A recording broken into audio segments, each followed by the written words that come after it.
শিব মহাদেব বাবা নাথেরিনাথ শিব মহাদেব বাবা শিব শঙ্কর ভোলানাথ শিব মহাদেব মাঝিরা ফোটে না লোক ছেড়ে দাও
কোথায় এসেছি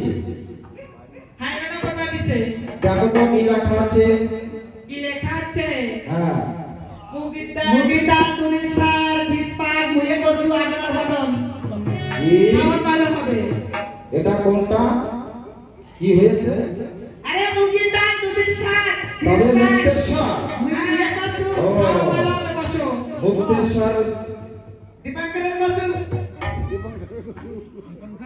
ও তাহলে যে মুক্তেশ্বর নামটা ভবনে শিখেছি আমরা হ্যাঁ তাই বুঝি তাহলে দেখা লোকগ্রাফি করো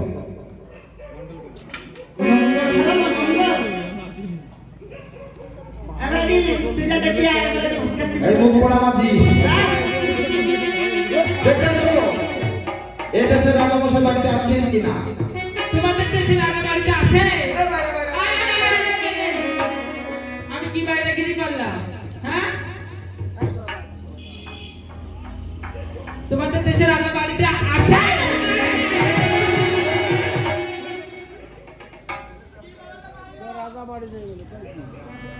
আমি কি বাইরে গিরি করেছি হ্যাঁ খালি শুনেছি তো তুই ঘরে ঢুকটা তোমার কে বলেছে হ্যাঁ তোর ভাই বলেছে ওর ভাই তুই আমি সাইকেলছি কেন সাইকেল কিনলি কেন আমাদের প্রত্যেকটা 100 গ্রাম চাল দিয়ে ভরে দাও তোমাদের দেশে রাজা বাড়িতে আছে কেন এদিকে দাঁড়াও না কেন তোমার বাড়ি যাবো না তুই বসলি মুটে দিস তোমাদের দেশে তোমাদের দেশে রাজা বাড়িতে আছে আর বসে কেন আমাদের দেশে রাজা এসেছে হাতকাট করবে হ্যাঁ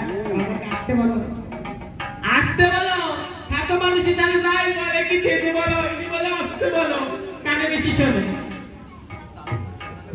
তোমাদের দেশে রাজা বাড়িতে আছে আগে আসতে বলো তো আসতে বলো তোমাদের দেশের রাজা বাড়িতে আছে আসতে বলো কিচ্ছু বললা না আসতে বলো তোমাদের দেশের রাজা বাড়িতে তাকে আসতে বলো আর কত আসতে বলো এবার কিছু বলবই না আরে আসতে বলো কিচ্ছু বলছো না এবার হিসাবে কবো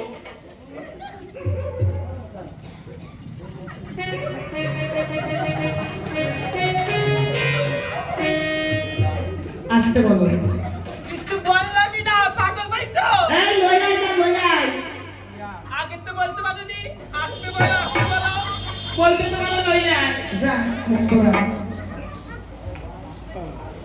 চলো মহারাজ বাড়ি আছে আচ্ছা বাবা আসতে বললে বলবেন না আসুন মহারাজ বসুন সিংহাসনে কিসের জন্য এসেছো আমার লালন দেশে বুবা আমি বাণিজ্যের দলে এসেছি তবে আমার জন্য কি এনেছো তোমার জন্য এই তো অমৃত ফল এনেছি। এটা কেমন ভাবে খেতে হয়?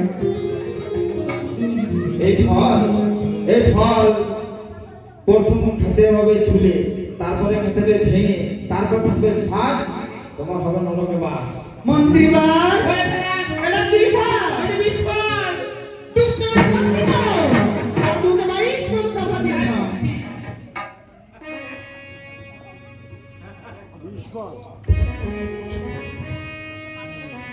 ওহে ওহে বিশাল কত সুন্দর দাও শিয়ালে বলো না এই রানে সুন্দর মানসে আমি সোনার কোন তোহার কোন মিষ্টান্ন কিন্তু ভয় করো না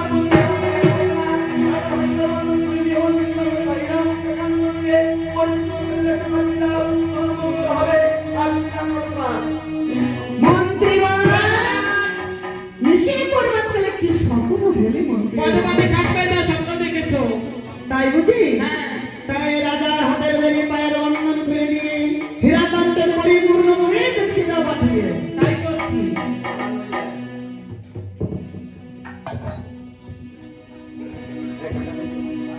মহারাজ, তুমি কার আদেশে আমাকে বন্দী করেছো আর কার আদেশে আমাকে ছেড়ে দিয়েছো? আজ আমি মনসার আদেশে তোমায় বন্দী করেছি, মা চণ্ডীর আদেশে ছেড়েছি। তবে আমায় ক্ষমা করবে, তোমার এই 14 তরি আমি পরিপূর্ণ করে দিলাম। আজকে বিশ্রাম করো, কাল তুমি রওনা করো। বেশ, তাই হবে।